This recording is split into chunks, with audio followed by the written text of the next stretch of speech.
Quero ler com vocês um versículo, aliás, um salmo, que ele é muito conhecido. Eu julgo dizer que esse texto é um dos textos mais conhecidos do mundo. Eu acho que junto com o texto do Shakespeare, que é o ser ou não ser, eis a questão, eu acho que esse texto é muito conhecido. Ele é tão conhecido que se eu puxar a primeira frase, você vai completar com a segunda. O Senhor é o meu e nada me... Você falou e nem se sentiu. Falou só no automático. Ele é tão conhecido que você falou só no automático. Vamos ler, gente. Não, Maera, põe a versão do aplicativo mesmo, depois eu vou para essa aí, tá? Essa aí, se tu puder, tu dá uma expandida, por gentileza, assim, lá na parte de cima, lá depois. Vamos lá. O Senhor é o meu e de nada terei falta, né? Põe a versão mais tradicional. Você tem a versão mais tradicional? Aquela que tinha no calendário de cozinha da mãe da gente. Vocês lembram do calendário de cozinha? Pois é. Ninguém tem mais calendário na cozinha hoje, né? O Senhor é o meu pastor, nada me faltará. Versículo 2. Ele me faz descansar em pastos verdes e me leva às águas tranquilas. Ó, o pessoal já está falando, nem ele. O Senhor renova as minhas forças e me guia. Não é essa versão, não. Quem é da versão refrigera a minha alma? Quem lembra aí, ó? É essa, Maera, refrigera a minha alma. Guia-me pelas veredas da justiça. Não é assim, né? Refrigera a minha alma, guia-me pelas veredas da justiça por amor do seu nome. Ainda que eu ande pelo vale da sombra da morte, não temerei mal nenhum. Porque tu estás comigo. O teu bordão e o teu cajado me consolam. Versículo 5. Prepara-me uma mesa na presença dos meus adversários. Unges a minha cabeça com óleo e o meu cálice transborda. O versículo 6 é lindo. Bondade e misericórdia certamente me seguirão todos os dias da minha vida e habitarei na casa do Senhor para todos sempre. Esse salmo é lindo, amém? Pode aplaudir a Jesus? Lindo! Senta no teu lugar. Espírito Santo, essa é a tua palavra, fala conosco nessa noite no nome de Jesus. Amém. Pastor Paulo não pôde vir agora à noite, ele estava pela manhã, mas na quinta-feira ele já estará aqui no final do culto. A gente ora por ele como a gente sempre ora, né? Pelo nosso pastor. Amém? Irmãos, a palavra de Deus fala de diversos personagens bíblicos. Diversos personagens bíblicos. Se eu for puxar o nome de alguns personagens aqui, você vai começar a puxar na sua memória algumas situações que esses personagens passaram, que inspiram a gente até hoje. Você quer um exemplo? A maioria das pessoas aqui, se não todas, já escutou falar da história do Jó. Quem já escutou falar da história do Jó? Talvez você não lembre das minuciosidades da história do Jó, mas do escopo como um todo você vai lembrar. Quem já ouviu falar da história do Abraão que levou seu filho para sacrificar no monte? Pronto. Quem já ouviu falar da história do apóstolo Paulo quando viu Jesus Cristo que caiu do cavalo? Então, se eu começar a puxar os personagens bíblicos, você vai começar a lembrar de certas situações que inspiram a igreja de Jesus até hoje. E quando eu falo igreja, eu não estou falando de placa, eu não estou falando de prédio, eu estou falando de você. Quem é a igreja de Cristo aqui? Diga amém. A palavra de Deus fala que um dos personagens mais conhecidos da Bíblia, eu chuto dizer que o personagem, depois de Jesus Cristo, mais conhecido da Bíblia é o Davi. A Bíblia fala que em um determinado dia, o nosso Deus se aborreceu de tudo que o primeiro rei de Israel estava fazendo. Como era o nome desse rei? Saul. A Bíblia fala que o rei Saul ele tinha um problema. O problema do rei Saul, na verdade, ele tinha alguns problemas. Ele era igual a gente tem mais de um problema. A Bíblia fala que um dos problemas do Saul que mais se acentuava e mais irritava a Deus era o orgulho. Se tratar com pessoas orgulhosas é muito difícil, porque o orgulhoso dificilmente vai reconhecer que erra. E uma pessoa que não reconhece que erra, uma pessoa que não assume as suas responsabilidades, ela não vai alcançar perdão. Você faça a seguinte analogia: se Deus chega para você com uma bandeja cheia de perdão e você diz para Deus assim, a culpa não é minha, Deus vai dizer assim, então tá bom, então esse perdão não é para ti, esse perdão é para quem peca. Você está conseguindo entender? O orgulhoso nunca assume. Na mente do orgulhoso e no posicionamento do orgulhoso, a culpa é sempre de outra pessoa, nunca dele. Se a culpa é sempre do outro, ele nunca vai precisar do perdão de Deus. Se ele não precisa do perdão de Deus, então ele nunca vai alcançar. Como é que Deus vai tratar com uma pessoa dessas? O problema de Deus, irmão, Deus não tem problema com o pecador, não. Deus tem um problema com o pecado. E não tem problema com quem erra. A primeira coisa que você tem que fazer quando você errar é pedir perdão a Deus. Senhor, me perdoa, fiz isso, isso, aquilo. Deus está de braços abertos para te perdoar. Você crê nisso? O Davi era diferente. A Bíblia fala que na sequência, ao contrário do que muitos falam, eu já falei errado aqui inclusive, mas eu comecei a me corrigir. O Davi, ele foi o terceiro rei de Israel, ele não foi o segundo, porque depois do Saul, teve um filho chamado Isbosete que reinou Israel durante algum tempo. Depois foi que veio o Davi. E a palavra de Deus fala que um dia Deus começou a se irritar com Saul, até que chegou o estopim. Qual foi o estopim de Deus com Saul? A Bíblia fala que um determinado dia o profeta Samuel faleceu. Quando o profeta Samuel faleceu, o rei Saul procurou eu acho que era uma necromante, era uma mulher que mexia com magia negra. E ele tentou, olha só, o rei Saul tentou falar com o espírito do profeta Samuel que já havia morrido. E Deus não quer contato de gente viva com gente morta. Não quer. Deus proíbe. Por que você acha que na Bíblia não fala muito do pós-morte? Não fala. O próprio apóstolo Paulo falava assim, ele falou em terceira pessoa. Muito obrigado, Ana. Ele falou em terceira pessoa porque ele não queria assumir para ele. Ele diz lá na carta aos Coríntios assim: eu conheço um homem que foi até o terceiro céu e viu coisas inefáveis. Esse é o termo que ele usa. Tipo assim, coisas grandiosas que ele não consegue nem dizer. A teologia já tem praticamente certeza que essa pessoa que o apóstolo Paulo falava era ele. O Paulo teve uma experiência de subir ao céu e voltar. E ele fala que quando essa pessoa viu que na verdade era ele, são coisas tão maravilhosas que ele não tinha condições de contar, porque ninguém ia querer entender, ninguém ia conseguir entender. A prova disso é que depois que o apóstolo Paulo passou por isso, ele começou a meio que se desapegar do mundo aqui. Você vê o início da carta aos Filipenses, o Paulo fala uma frase que é um pouco enigmática, muito forte. Ele diz assim, ó: viver para mim é Cristo, morrer é lucro. Em outras palavras, eu sei o que é que tem lá do outro lado. Vocês não estão sabendo, não, eu sei. No dia que eu morrer, eu sei o que eu vou ganhar. Ele já tinha experimentado, ele já tinha visto. Então Deus não quer que ninguém tenha contato com o mundo lá. Jesus Cristo, irmãos, ele só falou pouquíssimas vezes, alguns prelúdios, algumas pinceladas sobre o vida após morte. A prova disso, não vou trazer nos dias de hoje, isso é mensagem para outro dia, é a passagem do rico e do Lázaro. Quem já ouviu falar? Você sabia que de acordo com uma vertente da teologia, e eu sou adepto dessa vertente, essa passagem não é uma parábola? A Bíblia não fala parábola, fala passagem do rico e do Lázaro. Primeiro que em parábolas, só um parêntese rápido aqui, em parábolas não se fala nomes. Quando Jesus Cristo falava de parábola, ele dizia, por exemplo, assim: havia um semeador a semear. O semeador jogava uma semente no terreno, jogava uma semente no terreno. Haviam 10 virgens, 5 eram prudentes, outras 5 não eram prudentes. E Jesus Cristo nunca falou o nome de alguém. Nessa passagem do rico e do Lázaro, ele fala o nome do Lázaro, fala o nome do Moisés, fala o nome do Abraão. E ele começa a explicar como é que vai ser do outro lado. Ele fala que o rico e o Lázaro morreram. O Lázaro foi para os seios do pai Abraão e o rico ficava pedindo a Abraão: manda alguém vir aqui molhar o dedo na boca. O Abraão diz assim: a gente não pode passar para esse lado aí não. Na verdade, Jesus Cristo estava dando a entender o que está acontecendo lá. Na minha opinião, está todo mundo do outro lado já é consciente vendo aqui a gente. Você sabia? Essa tese de que as pessoas estão dormindo, de acordo com a Bíblia, ela já caiu por terra. As pessoas estão conscientes do outro lado. Pastor, estou consciente? Estão. Tanto que o rico falava assim, ó: pois pede para alguém ir lá e avisar os meus irmãos para eles não virem para o lugar que eu estou. E o Abraão falava assim: não, lá na terra eles têm a lei e os profetas. Em outras palavras, eles têm as pessoas que pregam e têm a palavra de Deus. Eles têm que acreditar nelas. Eu não vou ter contato com ninguém lá não. Abraão está morto.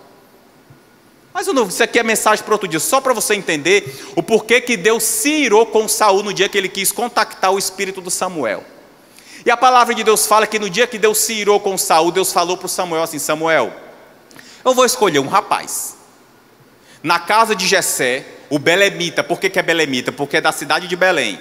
Era o interiorzinho de Israel. Tem um rapazinho no interior, lá da casa do Jessé, que eu vou escolher para ser o novo rei de Israel. Esse rapaz é diferente. Esse rapaz não é orgulhoso. Esse rapaz, ele é humilde. Com pessoas humildes eu consigo tratar.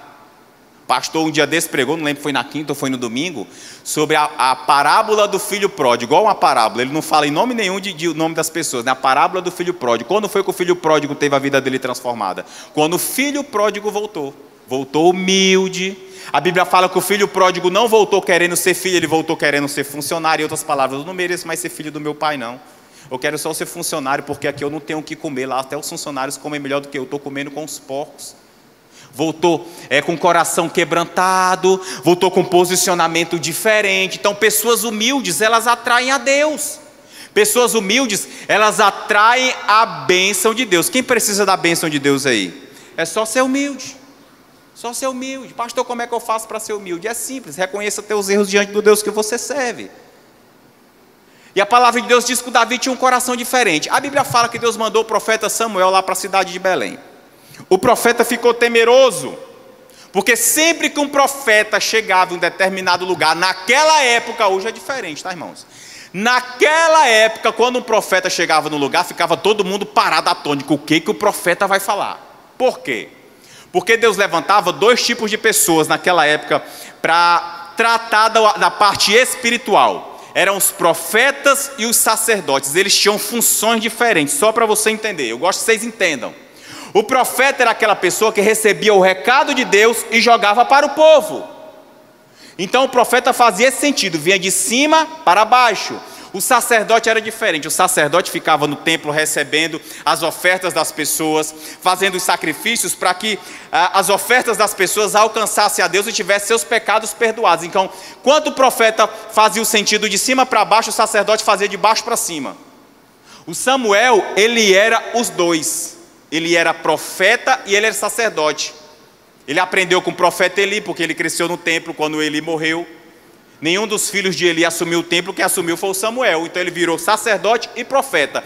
Quando o profeta chegava na cidade, ficava todo mundo parado. Lá vem o profeta.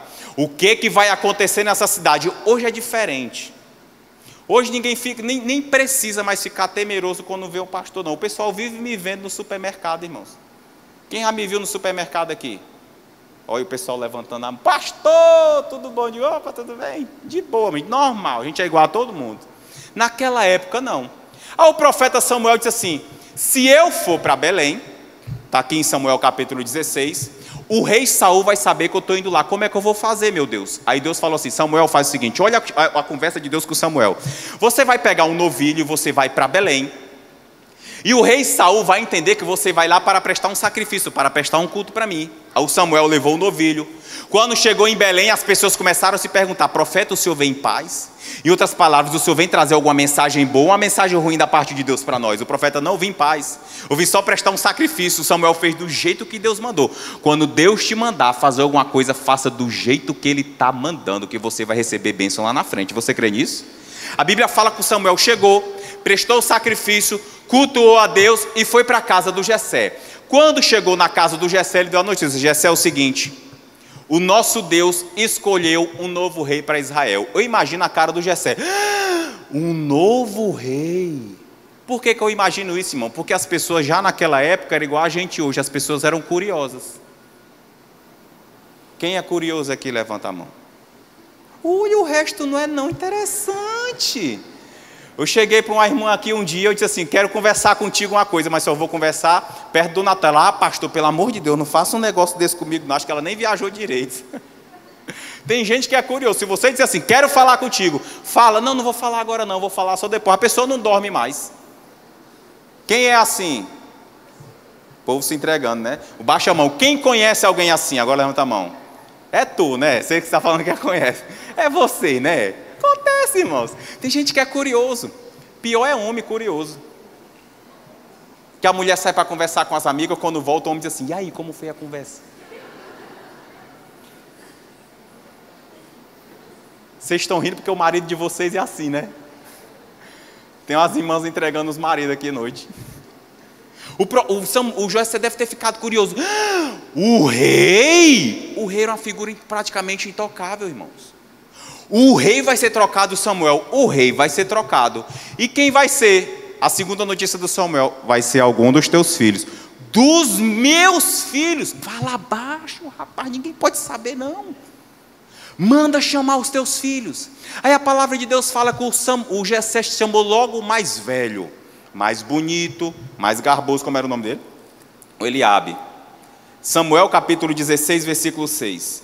A Bíblia fala que o Samuel mandou chamar o Eliabe, bonito, garboso, fortão, musculoso, crossfiteiro, derrubador de pneu de caminhão no sol, gosta, né? Vai para musculação. Aí o Samuel disse assim: é esse? é esse profeta Samuel, homem de Deus, cheio do Espírito Santo, olhou, é esse. Deus falou, não é esse não. Não é esse não, Samuel. Deixa eu te explicar como é que eu escolho. O homem olha o exterior e a aparência, mas eu, Senhor, atento para o coração. Você pode dizer glória a Deus? Quando Deus fala coração, você faz a tradução de coração para caráter. As pessoas pegam o coração e descem para a categoria de sentimento. Ai, o coração. Ai, porque a pessoa tem aparência disso. Ai, porque a pessoa tem aparência disso. Quando a Bíblia fala de coração, ela fala de caráter, em outras palavras. E tem pessoas que olham para o exterior, mas eu olho para o caráter. Eu olho para o caráter da pessoa. Aí o Samuel entendeu. O Jessé não é o mais velho, manda chamar outro. Aí tem o nome do segundo aqui. Versículo 8, então chamou Jessé a Abinadab. Aí o Samuel já estava craque do jogo, já tinha entendido como é que Deus faz as coisas. E o Samuel falou isso assim, não é esse aí também não. Não é esse não, então chama o terceiro. Aí veio o terceiro chamado Ramá. Ah, Senhor, não era o primeiro, não era o segundo, agora é o terceiro. E Deus falou, não, também não é esse aí não. E a Bíblia fala que o Jessé mandou trazer os 7 filhos. Quando veio o sétimo, que o Samuel falou também não é esse, ficou aquele anticlímax. Como assim o senhor não veio aqui escolher o rei de Israel na minha casa? Está aqui os meus filhos. Aí o Samuel fez uma pergunta. Não tem mais nenhum? O Jessé, que era um pai muito amoroso, tinha esquecido de um filho. Ah, tem um. Quem é? Tem um que fica lá no campo, como diz o pastor Paulo, cuidando da proteína, cuidando da carne. O trabalho de ser pastor de ovelha era o trabalho mais degradante. Era um dos mais degradantes na escala de trabalho, na escala social do povo de Israel. Quando você vai voltar séculos e séculos antes, a Bíblia fala que quando José do Egito fez as pazes com os irmãos, trouxe os irmãos para dentro do Egito e deu um conselho. Sabe qual foi o conselho do José para os irmãos? Não fale para ninguém que vocês cuidam de ovelhas aqui no Egito. Não é muito legal. E a gente vai falar o quê? Fala que vocês criam gado. Cuidar de ovelha não era legal não. O que eu acho engraçado é quando você vai fazer esse link, a Bíblia fala que Jesus Cristo, no meio dos judeus, falou assim, eu sou o bom pastor. Eu acho sensacional. Eu sou o bom pastor. Eu falo, as minhas ovelhas me escutam e atendem a minha voz. Quem é a ovelha de Jesus aí? Aí o José falou assim, tem um que está cuidando das ovelhas lá, o Davizinho. Aí o Samuel disse assim, pois manda trazer ele. A Bíblia fala que quando Davi entrou, Deus falou com Samuel, é esse. A Bíblia fala que o Samuel pegou um chifre de azeite, porque na Bíblia, chifre que significa poder e unção.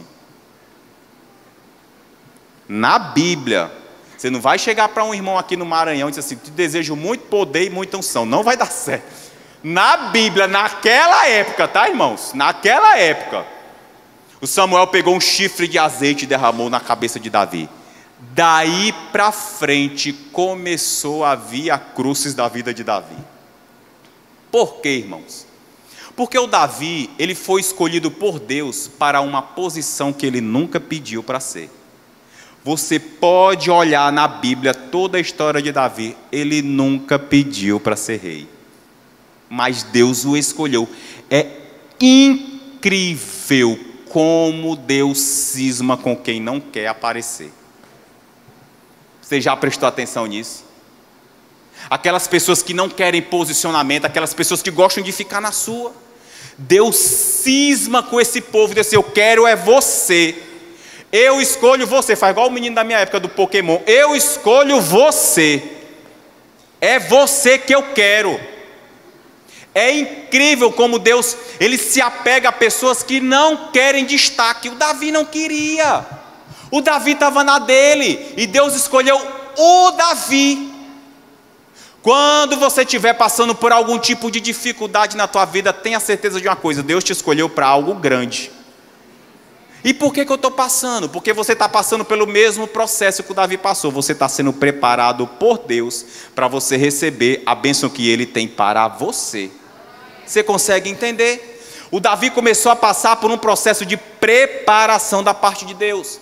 A primeira coisa que Deus fez para Davi foi arranjar uma maneira de colocar o Davi dentro de um palácio. A Bíblia fala que o Espírito do Senhor saiu de Saul e da parte de Deus veio um espírito maligno para atormentar o Saul. Deus enviou, olha só, está lá em 1 Samuel capítulo 16, versículo 14, põe para mim, por favor, nem ia ler esse versículo, mas põe para mim. Tendo-se retirado de Saul o Espírito do Senhor, da parte deste, um espírito maligno o atormentava. Deus mandou um espírito maligno para atormentar o Saul. Aí disse, meu Deus, mas que Deus mau. Não, Deus tinha um plano para tudo. A Bíblia fala que os funcionários do rei falaram assim, é o seguinte, ó. Estou vendo que o senhor está atormentado por um espírito maligno. Tem um rapaz que gosta de tocar uns instrumentos. Talvez o senhor possa trazê-lo para dentro do palácio, e na hora que ele tocar, a sua alma vai se acalmando. Deus já colocou o Davi dentro do palácio para ele saber tudo que tramitava lá dentro. Ele começou a andar com o rei. A Bíblia fala que o Davi começou a ir para as guerras com o rei. E o maior prazer da vida de Davi era servir ao rei. O Davi era fã do Saul, irmãos. Quando Davi soube que o Saul morreu, Davi ficou triste. O homem que botou uma lança, que transpassou o Saul por uma lança, o homem veio se gabando para o Davi, eu matei o Saul. O Davi disse, você fez o quê? Eu matei o rei, ele estava te perseguindo. O Davi já estava quase entre 7 e 8 anos sendo perseguido pelo Saul. Quando a Bíblia fala que o Saul, numa determinada caçada ao Davi, ele ficou preso, e o homem veio e tocou uma lança no Saul. E o homem foi orgulhoso para o Davi, eu matei o teu perseguidor. Davi, você matou o Saul? Prendam esse homem. Mas eu matei aquele que estava te perseguindo. Você não era para ter mexido no ungido do rei. Matem aquele. A Bíblia fala que o Davi mandou matar o homem que matou o Saul. Davi era fã do Saul, gente. O Saul era o primeiro rei de Israel. O maior prazer do Davi era andar ao lado dele. Você imagina como é que não estava a cabeça do Davi sendo perseguido por uma pessoa que ele admirava? Davi ficava triste. A Bíblia fala que um determinado dia, uma das vezes que o Saul estava perseguindo o Davi com um exército de cerca de 2.000 homens, o Davi estava escondido num complexo de cavernas chamado Caverna de Adulão. Quando você ouvir na Bíblia chamada Caverna de Adulão, é um complexo de várias cavernas. A Bíblia fala que estava o Davi e estavam os homens, os 600 homens escondidos do rei Saul. E a Bíblia fala que na caçada, o Saul sentiu a necessidade de cobrir os pés. Você sabe o que é cobrir os pés? Cobrir os pés é o chamado da natureza.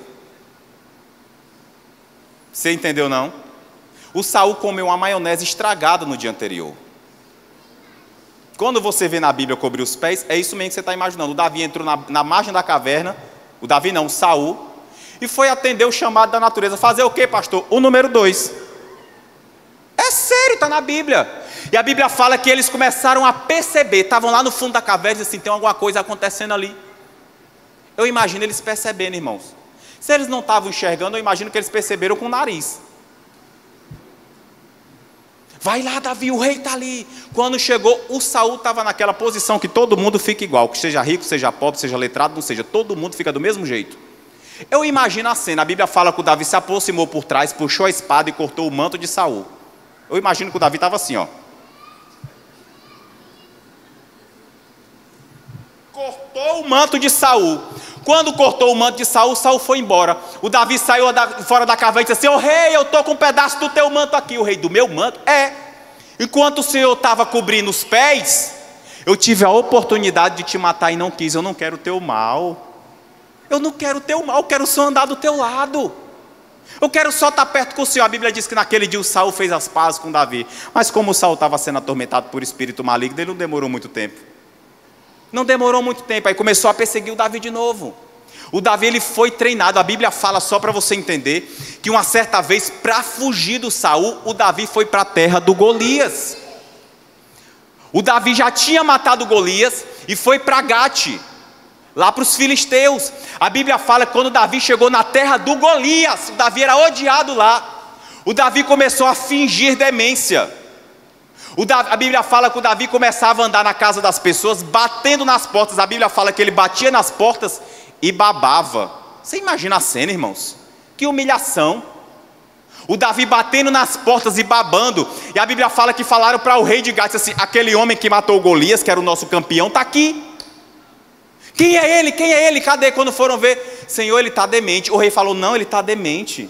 Deixa ele aí, não adianta nem a gente guerrear com essa pessoa. O Davi fingindo loucura para fugir do rei. Por que o Davi passou por tudo isso, irmão? Porque ele estava sendo treinado. A Bíblia fala que no meio desse treinamento o Davi foi traído. Quando você for traído por alguém, é treinamento de Deus para a tua vida, para você ficar de casca dura, para lá na frente você não ser traído por ninguém. Você está conseguindo entender? A Bíblia fala que certa vez um povo da cidade chamada Keila estava em perigo. O Davi disse assim: Senhor, é para a gente salvar esse povo dessa cidade chamada Keila? O Senhor disse: Davi, é para vocês salvar esse povo da cidade chamada Keila. O Davi foi lá com seus 600, salvou o povo, só que o rei Saul soube. O rei Saul soube e disse assim: o Davi está com 600 dele lá dentro da cidade chamada Keila. Vamos atrás do Davi. A Bíblia fala que o Davi falou assim: Senhor, o Saul está vindo atrás da gente. Os habitantes dessa cidade chamada Keila vão nos entregar para o Saul? E Deus respondeu: vão. O Davi salvou a cidade dos inimigos. E Deus falou: você salvou a cidade dos inimigos, mas eles vão te entregar. Davi passou por traição, irmãos. Tudo isso foi treinamento. E no meio desse treinamento, no meio dessa fuga, tinha uma coisa que não saía do coração dele: a certeza de que um dia o Senhor Deus iria dar vitória. Isso não pode sair do teu coração. A Bíblia fala que o Davi era um alto compositor de música. Salmo é música. Salmo é música. O judeu, ele é muito musical. A Bíblia fala, nós lemos aqui alguns dias, que até Jesus Cristo cantou na hora da ceia. A Bíblia fala que o judeu, ele é muito musical. E o Davi estava sendo preparado. E um dia, inspirado pelo Espírito Santo, ele compôs essa música que está famosíssima: o Senhor é o meu e nada me faltará. Só que quando a Bíblia foi traduzida para o português, tem algumas palavras que não foram traduzidas da melhor maneira. Aí você põe lá para mim e dá um zoom lá na parte de cima. Você consegue? Oxe, ficou ruim. Consegue dar um print? Oh, gente, que coisa, hein? Isso aqui é a tradução do Salmo 23 no hebraico. Mas só para você entender, está lá em cima ali. Depois eu vou botar no grupo da igreja. A tradução do Salmo 23 é diferente do que a gente é habituado. O termo nada é um termo hebraico chamado ló. Esse termo não quer dizer nada, ele quer dizer não. Vocês, pastor, e daí? Tira o nada e bota o não. O Senhor é o meu pastor, vírgula, não me faltará. Aí muda. Por quê? Porque as coisas faltam. Faltam ou não faltam? Faltam não, irmãos? Você nunca teve falta de dinheiro? Você nunca teve falta de paz? Você nunca teve falta de sono, preocupado com alguma coisa que precisava se resolver, que você não conseguia encontrar uma saída? Você nunca teve falta de fé? Eu já tive. Pastor, tive. A Bíblia fala que um homem chegou para Jesus: Jesus, cura minha filha. Se tu podes, se tu quiseres, tu pode curar. E Jesus falou assim: tu podes não, se tu crê, porque tudo é possível aquele que crê. Aí o homem falou assim: Senhor, eu creio, mas ajuda na minha pequena fé. O homem cria em Jesus, mas a luta era tão grande que estava em conflito com a fé dele. Às vezes a luta que a gente passa é tão grande, que por mais que a gente acredite nesse Deus, a nossa fé vai ficando murchinha, murchinha, murchinha. Vai ser que nem uma lâmpada que vai, que nem uma vela que vai apagando a chama, apagando a chama, apagando a chama. Por isso que você vem para a igreja, irmãos, para aquecer a tua fé em Jesus. Você consegue entender? Você vai aquecendo a tua fé. As coisas faltam. Quando você lê o Salmo, diz: o Senhor, meu pastor, nada me faltará. Entre em conflito com a sua realidade. Entra ou não entra? Entra. O Davi estava falando algo completamente diferente. Ele estava dizendo assim: o Senhor é o meu pastor. Ele que é o meu pastor, não me falta. Mudou o sentido do salmo ou não mudou? O termo ló não é nada, é não. O Senhor é o meu pastor. É como se ele tivesse assim como sujeito oculto da frase. Esses meninos de hoje ainda estudam sujeito oculto da frase? Ou não está no todes, não. Estou estudando todes, não, né, gente? Todes, não, né? É eu, tu, ele, nós, vós, eles ainda, né? Ainda é desse, né? Vocês estudam ainda a prova dos 9 ainda? Quem é da prova dos 9 aí, levanta a mão. Sério, gente? Só vocês? Gente, quem é da década de 80 aqui, levanta a mão. Baixa a mão. Da década de 70? Da década de 60?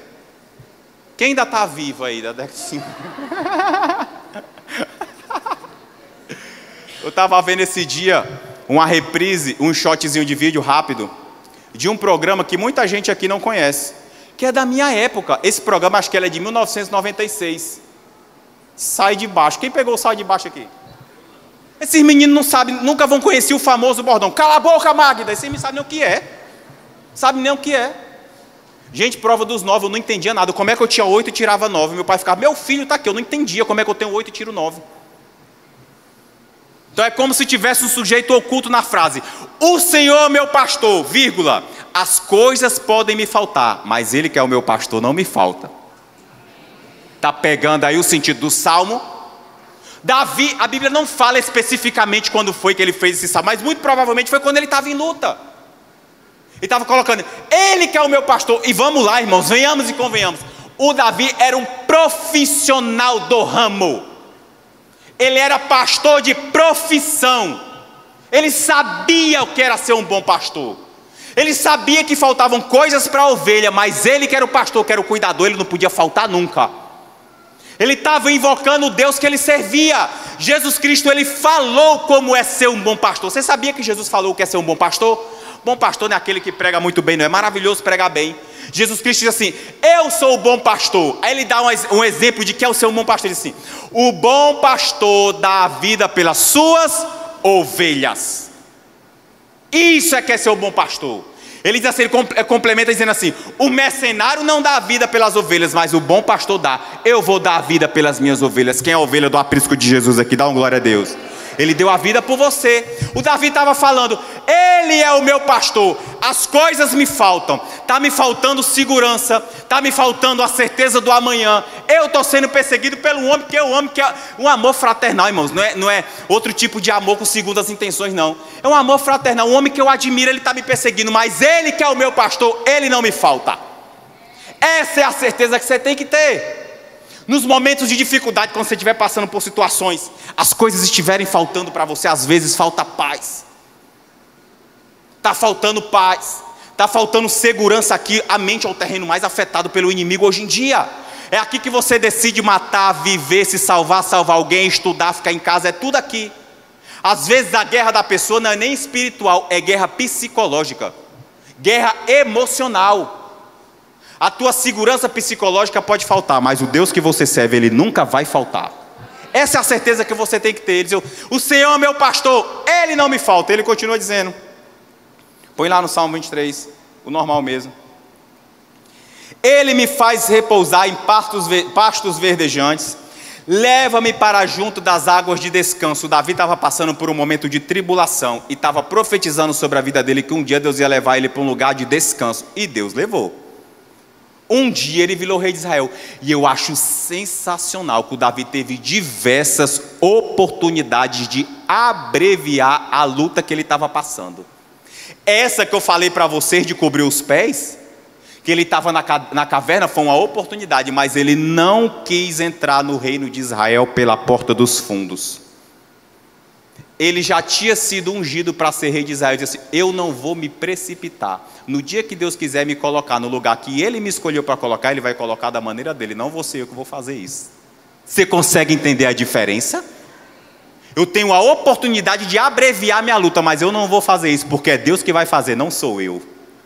No dia que Deus quiser descer com a tua bênção, Ele vai descer no momento dele. Não tenta encurtar, não faz igual a Sara não, que chamou Abraão e disse assim, olha, você tem uma promessa para ser pai de multidões, mas eu não consigo gerar um filho. Faz o seguinte, chama a funcionária.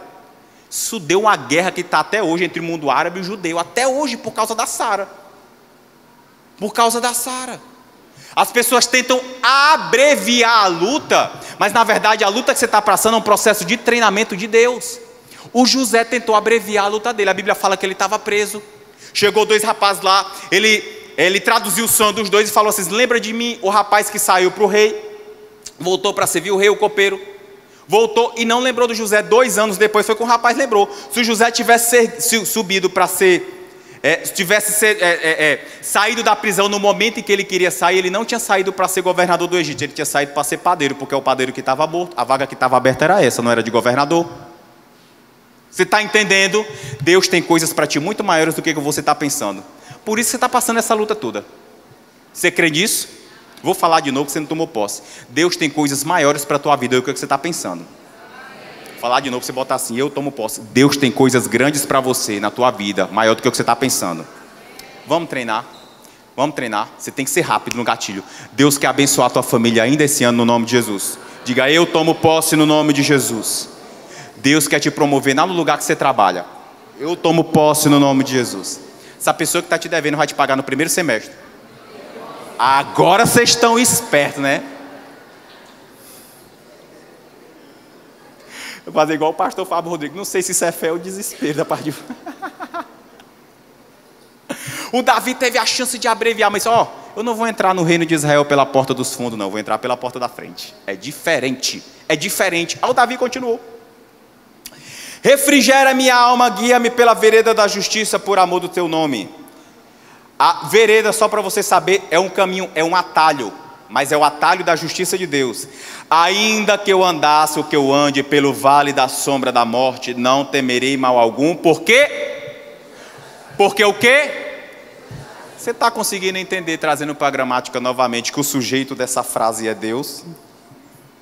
Sujeito da frase, é o novo sujeito da frase é Deus. Ele está falando o tempo todo: o Senhor, meu pastor, eu posso passar pelo vale da sombra da morte, mas é tu que está comigo. Ele está falando de Deus o tempo todo, o tempo inteiro. Ele disse: olha, ainda que eu passasse pelo vale da sombra da morte. A impressão que dá, o que o Davi estava lembrando do dia que ele matou o Golias. A Bíblia fala que ele foi para o vale de Socó-Azé, que estava lá ele e o Golias.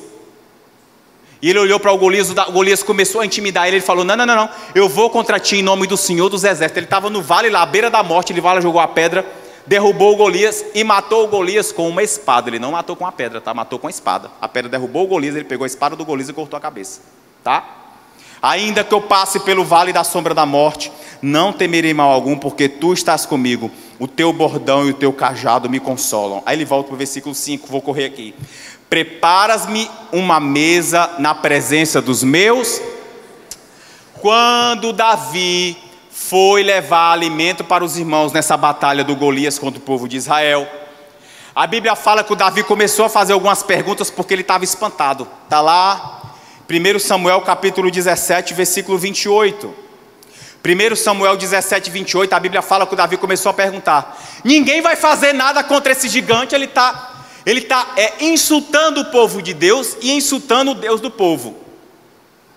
Está chamando a gente de covarde, está chamando o nosso Deus de covarde. Ninguém vai fazer nada. A Bíblia fala que os irmãos de Davi, às vezes a luta e a perseguição vem de pessoas muito mais próximas de você do que o que você imagina. Não vem de fora, não, vem de perto. Quem foi que traiu Jesus? Foi algum estranho? Um cara que estava com ele há mais de 3 anos, andando com ele o tempo todo, Judas. Os irmãos de Davi falaram assim, ouvindo Eliabe, o mais velho. O Eliabe estava chateado porque ele não tinha virado o rei de Israel. Ouvindo Eliabe, seu irmão mais velho, falar, aqueles homens, acendeu-se-lhe a ira contra Davi e disse: por que desceste aqui? E a quem deixaste aquelas poucas ovelhas? Outras palavras, o que você quer fazendo aqui, rapaz? Vai cuidar das ovelhinhas lá, teu trabalho é só aquele. O que você está querendo fazer aqui? Bem conheço a tua presunção e a tua maldade. Desceste apenas para ver a peleja. Versículo 29. Respondeu Davi: que eu fiz agora? Fiz somente uma pergunta. Ele abre assim: o que você quer falando, rapaz? Você está envergonhando a gente? Vai cuidar das tuas ovelhinhas, você só serve para isso.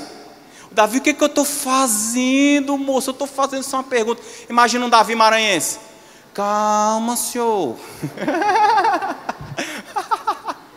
Calma, senhor, estou fazendo só uma pergunta. Ei, pequeno, quer ir? Trazer para minha terra um Davi cearense: eita, macho, que é isso? Eita, má, que lá tem a abreviação demais, mas eita, má, que é isso, mano? Precisa disso não. Não precisa disso não. Os irmãos de Davi eram os primeiros adversários dele. Volta lá para o Salmo. Versículo 5: preparas-me uma mesa da presença dos meus. Quando Davi estava sendo cheio do Espírito Santo e deixando o Espírito Santo afluir essa música nele, o Salmo, a impressão que dá é que o Davi estava lembrando de tudo que ele tinha passado. Por quê? Porque em 1 Samuel capítulo 16, 11, a Bíblia fala algo interessante, que eu não falei para vocês no início, propositalmente. A Bíblia fala que quando Samuel chegou na casa do Jessé para escolher o rei de Israel, passaram-se os 7 filhos do Jessé. E o Samuel perguntou: não tem mais nenhum não? Tem o Davizinho. Aí o Jessé soltou uma frase fantástica. Perguntou Samuel a Jessé: acabaram-se os teus filhos? Ele respondeu: ainda falta o mais moço, que está apacentando as ovelhas. Disse, pois, Samuel a Jessé: manda-o chamá-lo. Eu quero que você leia bem alto comigo essa frase. Manda-o chamá-lo, pois não nos assentaremos à mesa sem que ele venha. Em outras palavras, tinha uma mesa preparada na casa do Jessé para honrar a escolha do novo rei de Israel. Quando Davi falou o salmo, disse assim: preparas-me uma na presença dos meus. Davi estava lembrando do dia que ele foi escolhido por Deus para ser rei de Israel. Em outras palavras, eu lembro do dia que o Senhor me escolheu. Eu não me escolhi não. Eu não fui nem atrás. Foi Deus que me escolheu, e se Ele me escolheu, eu vou ter vitória. Quem é escolhido de Deus aqui? Então você vai ter vitória. Vou falar de novo. Quem é escolhido de Deus aqui? Então você vai ter As lutas podem vir fortes, os temporais podem se levantar, mas o Senhor Jesus vai te dar vitória, porque foi Ele que te escolheu para vencer. Amém. Olha para o irmão que está do teu lado e diga: meu irmão. Esse negócio de falar com o irmão do lado é chato, né? Coisa chata, gente. Fala para o irmão que está do teu lado, né? O povo não tem, você vem para o culto para assistir em paz, né? E fica falando com uma pessoa que você nem conhece, né? Mas fale rapidinho, diga: meu irmão, abençoado, bonito, cheiroso, o Senhor te escolheu para vencer. E você vai vencer no nome de Jesus. Quem vai vencer aí? O Davi estava lembrando: o Senhor preparou uma mesa para mim na presença dos meus adversários. Eu não vou morrer. Qual é o restante do salmo? Unges minha cabeça com 1 Samuel 16, continuando no versículo 12. 1 Samuel 16, 12. Então mandou chamá-lo e fê-lo entrar. Ele era ruivo, de belos olhos e de boa aparência. Menino, gente boa. Lá vem o Davi, pura cocô de ovelha. Ô papai, tudo bom? Ao Espírito Santo: Samuel é esse. Davi tinha uma boa aparência, era tranquilo, era ruivinho. Disse o Senhor: levanta-te e, pois é ele. Versículo 13. Tomou Samuel o quê? Tomou Samuel um chifre de azeite e ungiu no meio dos... E naquele dia em diante, o Espírito do Senhor se apossou de Davi. Então Samuel se levantou e foi para Ramá. Quando Davi estava fazendo esse salmo, disse assim: ó, preparas-me uma mesa na presença dos meus adversários. Eu estou lembrando do dia que Deus me escolheu. Ele preparou uma mesa na presença de todo mundo que não gostava de mim. E naquele dia ele ungiu a minha cabeça. Legal esse Salmo 23, né? Naquele dia o Senhor me escolheu para vencer. Eu não vou morrer. Eu não vou me precipitar. Eu não vou morrer, e no momento correto o Senhor vem com a minha bênção. Aí ele encerra o salmo dizendo assim, ó: bondade e misericórdia certamente me seguirão todos os dias. Ele encerra: e habitarei na casa do Senhor para todos sempre. Você pode dizer amém por isso? Uma vez uma menina, eu vou encerrar já. Uma irmã chegou para mim e falou assim: pastor, o senhor vive na igreja, né? Eu disse, quase isso. Se eu soltar o meu carro, ele vem para cá sozinho. Tem uma calça minha que eu já vim tanto para a igreja, que eu acho que eu vejo ela passeando lá de cá. Lá vai minha calça para a igreja, sozinha assim. Aí ele disse, porque o senhor gosta? Eu digo, eu gosto, mas nem sei porque eu gosto não. O maior rei de Israel tinha esse desejo. Ele encerra o salmo dele mais famoso dizendo assim, e eu habitarei na casa do Senhor por longos dias. O Davi tinha tudo. A Bíblia fala, acho que é Salmo 27, se eu não me engano, que ele fala assim, ó, uma coisa pedi ao Senhor e a buscarei, que eu possa habitar na casa do Senhor todos os dias. Em outras palavras, eu tenho um pedido que eu faço para Deus. Imagina uma conversa. Ô rei, o Senhor tem mulheres no plural, porque naquela época podia. Naquela época podia. Irmãos, naquela época podia. Falar, naquela época podia. Tinha dinheiro, tinha palácio, Davi era vencedor em guerras. O que é que o Senhor deseja mais? O Davi tem uma coisa que eu desejo. O que é rei? O que é que o Senhor deseja? O Senhor deseja mais riqueza? Não. O Senhor deseja mais mulheres? Não. Qual é o sonho que você tem? Eu tenho um sonho. Qual é o sonho que o Senhor tem? Eu tenho um sonho de habitar na casa de Deus todos os dias. E assim, uma coisa pedi ao Senhor e eu vou buscar, hein? Eu estou pedindo, mas eu também vou fazer minha parte. Que eu possa habitar na casa... É o 27? Uma coisa peço ao Senhor e a buscarei, que eu possa morar na casa do Senhor todos os dias da minha vida para contemplar a beleza do Senhor e meditar no seu templo. Em outras palavras, eu vou morar no lugar de habitação do meu Deus, porque no dia da adversidade Ele vai me esconder e vai me guardar. Quem precisa ser escondido aqui pelo Senhor? Vai me guardar. Jesus Cristo falou, Ele disse, Jerusalém, quisera eu ajuntar-vos como uma galinha junta seus pintinhos para proteger. Quem precisa ser protegido por Jesus aqui? É o encerramento do salmo. Bondade e misericórdia me seguirão todos os dias da minha vida, e eu vou habitar na casa de Deus para todo sempre. Quero encerrar essa noite dizendo para você, Deus tem bênção para a tua vida. No dia da tua dificuldade, você lembra do dia que o Senhor Jesus te escolheu para ser um vencedor. Você começa a trazer à memória o dia que o Senhor te escolheu para você ser um vencedor. Faz igual o Davi. Eu me lembro do dia que Deus me escolheu. Eu estou sendo perseguido, eu estou numa caverna, eu estou precisando me fingir de demente, eu estou sendo traído, mas isso não afeta o meu coração, porque eu lembro o dia que o Senhor me escolheu.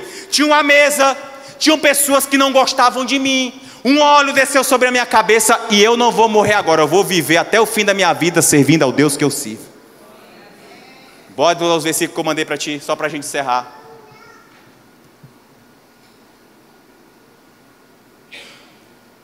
Eu amo esse versículo. Vamos ler bem forte, 1, 2, 3. Ao que vencer. Cadê os vencedores aqui? Então você vai ler assim com o teu coração cheio de fé. 1, 2, 3. Ao que vencer, lhe concederei que se assente comigo no meu trono, assim como eu venci e me assentei com meu Pai no seu trono. Cadê os vencedores aí? Promessa de Jesus Cristo. Põe mais aí. Se vocês... as minhas palavras pedirão o que quiseres e lhes será concedido. Quem encheu o projeto de vida aqui, de desejo aqui? Permaneça em Jesus Cristo. Vai ter o dia em que você vai ficar, não sei, estou pedindo há tanto tempo, eu estou na quinta da vitória, eu estou em 7 quinta da vitória, já pulou para 14, já pulou para 21, já pulou para 28. Depois de 28 vem quanto? 28, 32, 9 fora, 35. Pulou para 35, vamos fazer conta, 42. E a minha bênção não vem, continua perseverando em Jesus Cristo, que no momento correto Ele vem com a tua vitória. Só para você entender, a Bíblia fala que, sabe como foi que o Davi virou rei de Israel? O Saul tinha sido morto, o Isbosete, que era filho do Saul, também tinha sido morto, e o povo foi atrás do Davi para torná-lo rei. O Davi, em momento nenhum, da parte dele, ousou se assentar no trono de Israel. O povo foi atrás do Davi. A gente quer que você seja rei. A gente quer que você seja rei. No momento correto, a bênção de Deus vai correr atrás de você. Vou falar, você não entendeu. No momento correto, a bênção de Deus vai correr atrás de você. Vou falar de novo. No momento correto, a bênção de Deus vai correr atrás de você. Você vai estar só de braços abertos, assim como diz outro. Vem em mim, bênção de Deus, vem em mim. Põe lá Jeremias 29, 11 para a gente encerrar. O pessoal do louvor já pode subir, vamos cantar. Porque sou eu que conheço os planos que tenho para vocês, diz o... Aí os planos. Planos de fazê-los. Planos de quê? De fazê-los e não de lhes causar dano. Plano de dar-lhes esperança e um futuro. Em outras palavras, está passando por luta? Lembra do dia que eu te escolhi para vencer. Eu tenho planos maravilhosos para você. Quem tem certeza dessa bênção aí? Se coloca de pé no teu lugar.